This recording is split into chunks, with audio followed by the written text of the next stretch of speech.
9.3 Métodos formales para la concurrencia. En el área de la programación concurrente, los métodos de verificación y de razonamiento sobre los programas no han alcanzado la misma estabilidad que en el caso de la programación secuencial. Desde los años 70 ha habido numerosos enfoques formales para estudiar la corrección de los programas concurrentes, pero no podemos citar ninguno de ellos como predominante o como universalmente aceptado. Realmente se trata de un área donde todavía se realiza una intensa investigación. Fieles a nuestro criterio de no relatar la historia de lenguajes o de conceptos que no hayan tenido un notable impacto posterior, preferimos en esta sección hablar de cuáles son los problemas que pretende resolver y de por qué es tan difícil dar con una solución a los mismos. El texto de un programa secuencial es una entidad finita, pero puede dar lugar a infinitos cómputos distintos, lo que implica a su vez la existencia de infinitos estados posibles por lo que puede pasar el programa en ejecución. Para razonar sobre dichos estados, en programación secuencial se utilizan predicados lógicos que expresan las propiedades satisfechas por los mismos. Podríamos decir que cada predicado colocado entre dos instrucciones del texto del programa abstrae todos los estados que pueden darse en ejecución entre esas dos instrucciones. Si un programa secuencial consta de n instrucciones, hace falta del orden de n predicados, exactamente n más 1, contando los predicados, precondiciones y poscondición, para razonar sobre su corrección. La situación es muy diferente en un programa concurrente. Si el programa consta de m procesos y cada uno de ellos es un programa secuencial con n instrucciones, el número de instrucciones de las que consta el texto es a lo sumo m por n. En realidad suelen ser muchas menos porque un solo texto puede dar lugar a muchos procesos idénticos. En cambio, el número de predicados que harán falta para razonar sobre el sistema concurrente en ejecución es del orden de n a la m. En números concretos, si m igual a n igual a 10, es decir, 10 procesos con 10 instrucciones cada uno, para un texto de 100 instrucciones serían necesarios 10.000 millones de predicados. Ello es así porque cada proceso progresa independientemente de los otros y cada estado global está formado por la conjunción de un estado posible de cada uno de los procesos individuales. Afortunadamente, no todas las combinaciones son factibles, o si lo son, no todas exigen predicados distintos, si se usan los mecanismos de sincronización adecuados.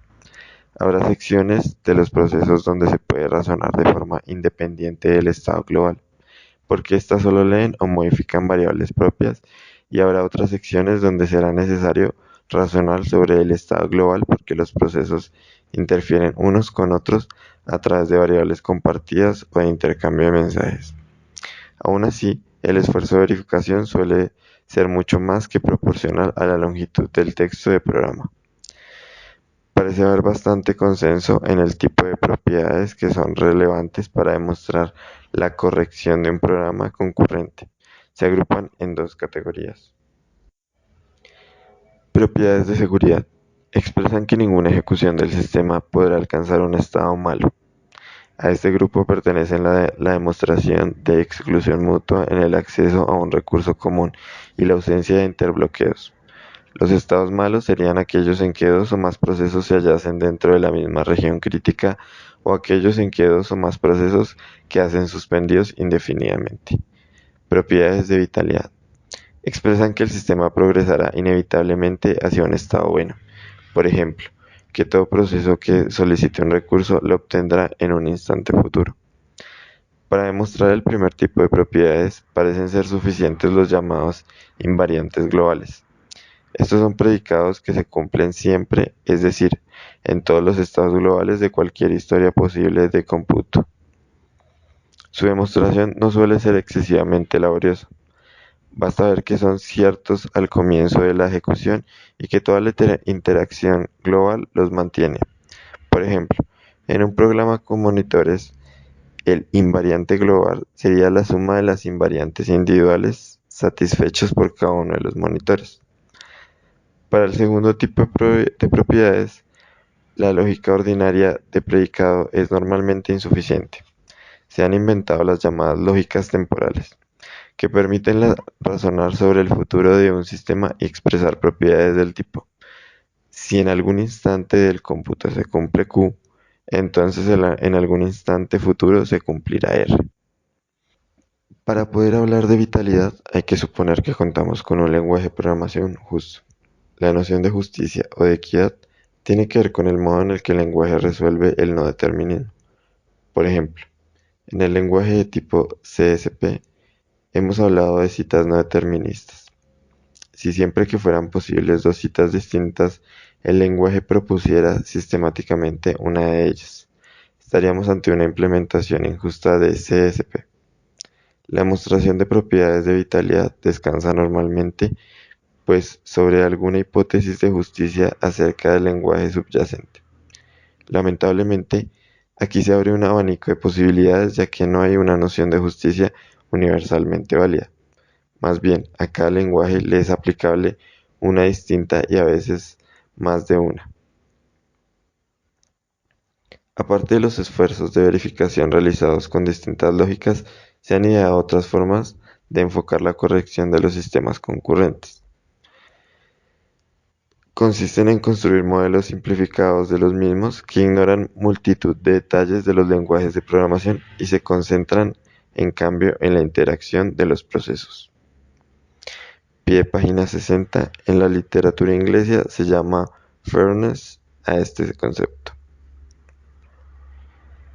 En estos modelos simplificados se puede mostrar fundamentalmente propiedades de seguridad, tales como la ausencia de bloqueo o la exclusión mutua. Dado que no se cuentan con ninguna hipótesis de justicia en la resolución del no determinismo, no es posible demostrar propiedades de vitalidad en este marco. También son muy apropiadas para realizar transformaciones que preservan la corrección o para demostrar la equivalencia de dos programas sintácticamente distintos. A estos modelos o minilenguajes de programación pertenecen las redes de Petri, ideadas por el matemático alemán Karl Adam Petri en los años 60, y las álgebras de procesos. La primera de estas álgebras, Calculus of Communicating Systems, CCS, fue propuesta en 1980 por Robin Milner, un investigador británico del que hablaremos en el capítulo 11, en relación con sus aportaciones a los lenguajes funcionales. Inmediatamente después le siguió otra, propuesta por Hare, con el mismo nombre CSP que su lenguaje concurrente en 1978 e inspirada en el mismo. Aunque se han desarrollado numerosas herramientas de verificación asociadas a estos modelos, todavía sigue habiendo una distancia excesivamente grande entre ellos y los lenguajes que se usan en la práctica para construir programas concurrentes. 9.4. La programación paralela.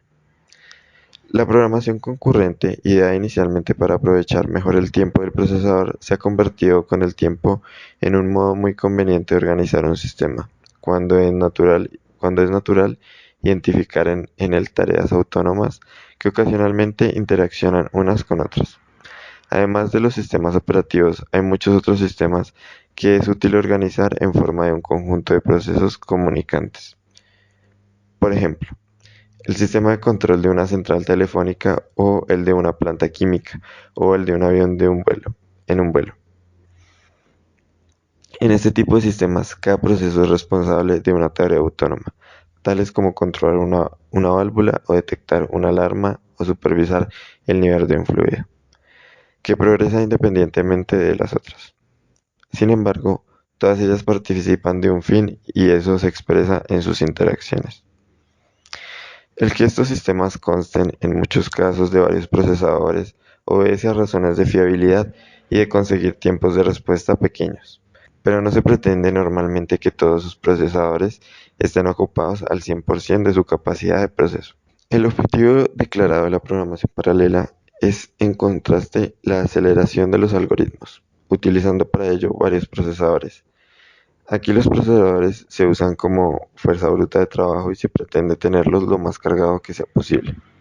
La concurrencia y la comunicación son un mal necesario, pues los distintos procesos han de distribuirse entre ellos los datos del problema y han de poner en común sus resultados parciales. pero el énfasis se desplaza de los aspectos concurrentes a otros aspectos no contemplados hasta ahora, como lo son las estrategias de distribución de los datos y el reparto de la carga entre los procesadores. El fin de todo ello es dividir el tiempo de ejecución de un algoritmo secuencial por un factor lo más grande posible. La programación paralela es útil para acelerar algoritmos secuenciales que consumen muchas horas de proceso. Un ejemplo clásico son los programas de predicción meteorológica, que han de resolver ecuaciones diferenciales complejas sobre enormes volúmenes de datos. Otro ejemplo es el cálculo de números primos de cientos de cifras. Idealmente, si tenemos una máquina con preprocesadores, el tiempo de ejecución secuencial se dividirá por P, dado que son posibles máquinas con cientos o miles de procesadores. La programación paralela representa una esperanza para poder disminuir el tiempo de los algoritmos intensivos en cálculo, el día que se alcancen los límites físicos de la velocidad de los computadores. Así como tiene sentido hablar de concurrencia en un solo procesador, no lo tendría, según queda reflejado en la introducción, hablar de programación paralela en un solo procesador. Pie página 61. Ello no haría, sin embargo, que los algoritmos de coste exponencial pasasen a tenerlo polinomial, a no ser que dispusieran de un número exponencial de procesadores. En ese caso, solo conseguiríamos sustituir el consumo exponencial de un recurso, tiempo, por el otro, procesadores. La cuestión P igual NP no queda eliminada pues por el hecho de tener paralelismo. Igual que la programación concurrente, se inicia con la invención de la interrupción. La programación paralela se inicia en el momento en que dos o más procesadores pudieron compartir datos o enviarse mensajes. Esto sucedió a comienzos de los 70, años en los que se construyeron los primeros multiprocesadores experimentales. Uno de los más famosos fue el ELIAC 4, desarrollado por Burroughs Corporation. Otros bien documentados son C.MMP y CM*, desarrollados ambos por la Universidad de Carnegie Mellon. A partir de la aparición del microprocesador en 1975, muy pronto se construyeron multicomputadores basados en ellos e intercomunicados mediante mensajes.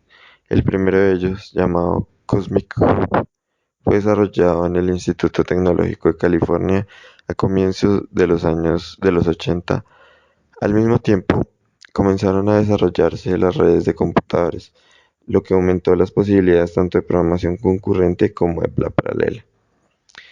Los primeros computadores paralelos comerciales aparecieron a mediados de la década de los 80, al tiempo que se miniaturizó el transistor y las celdas de memoria, permitiendo una creciente densidad de circuitos en un chip. Se incrementó el número de procesadores paralelos de los multicomputadores comerciales. Los 90 vieron el comienzo de lo que se ha dado en llamar computadores masivamente paralelos, en los que fue posible hacer trabajar junto a millares de procesadores conectados por medio de circuitos de comunicación ultra rápidos. El desarrollo de algoritmos y lenguajes para la programación paralela ha ido por detrás de los avances en arquitectura. Algunos algoritmos numéricos, por ejemplo, para la resolución de sistemas de ecuaciones lineales, se desarrollan tan temprano como en 1977. De esa época es el libro de A.H. Same, que contiene una primera recopilación de tales algoritmos. Pie página 62, A.H. Numerical Parallel Algorithms Survey, High-Speed Computer and Algorithms Organization. Páginas 207 a la 228, Academic Press, 1977. Pero la mayoría de los algoritmos se inventan a partir de la aparición de los primeros computadores paralelos comerciales. Por ejemplo, las versiones paralelas del método de reducción de Gauss o del método del gradiente conjugado para resolver sistemas de ecuaciones lineales son de 1987. En esta década se desarrollan métodos de ordenación en paralelo, como el de la ordenación bitónica, versiones paralelas de los algoritmos de búsqueda en profundidad y de ramificación y poda, como el algoritmo de Joseph Mohan para resolver el problema del viajante del comercio. Veas el capítulo 4. métodos de multiplicación de matrices, de tratamiento de grafos y muchos otros. Durante los años 80, los lenguajes utilizados solían ser los imperativos convencionales, principalmente Fortran y C, junto con algunas librerías de paso de mensajes suministradas por el fabricante. A comienzos de los 90 surge el interés por el desarrollo tanto de librerías independientes de la arquitectura como de lenguaje especialmente diseñado para la programación paralela. Ejemplos de las primeras son Express, 1988, Pickle, 1990, y sin duda la que tuvo más impacto, PVM, Parallel Virtual Machine, 1990. En 1993 se crea el Foro Internacional MPI, Message Passing Interface, esfuerzo conjunto de la universidad y de la industria para alcanzar un estándar de librería de paso de mensajes independiente de la arquitectura. Sus especificaciones se publican en 1994 y a partir de aquí cada fabricante la implementa para su máquina. También aparecen versiones de libre distribución. En 1997 se publica una extensión y mejora de la misma, conocida como MPI-2. Estas librerías permiten a los programas paralelos comunicarse de un modo abstracto, identificando a cada procesador por un simple número. Con ellas se pueden hacer programación paralela sin necesidad de tener una máquina especializada. Por ejemplo, varios ordenadores personales de un departamento conectados a través de la red pueden ser convertidos por MPI o por PVM en una máquina paralela. En cuanto a los lenguajes, aparece una línea de investigación muy prometedora, los llamados lenguajes con paralelismo de datos. Esta línea parte de la observación de que un gran número de algoritmos paralelos consiste en un conjunto de procesos con idéntico código, trabajando cada uno sobre un conjunto de los datos, frecuentemente organizados en forma de matrices. En estos lenguajes, el programador suministra una copia del código de los procesos, una declaración de los datos globales y un conjunto de directivas que indican cómo distribuir los datos entre los distintos procesadores. El código de cada proceso puede acceder tanto a su porción de datos como a los datos ubicados en otros procesadores. Es decir, el programador contempla los datos especialmente como globales. A partir de esta información, el compilador genera las comunicaciones necesarias para que cada proceso acceda a los datos que necesita en cada momento. Ejemplos tempranos de este tipo de lenguajes es Nest 1990, Kali 1991, Data Parallel C 1991 y CM Fortran 1993.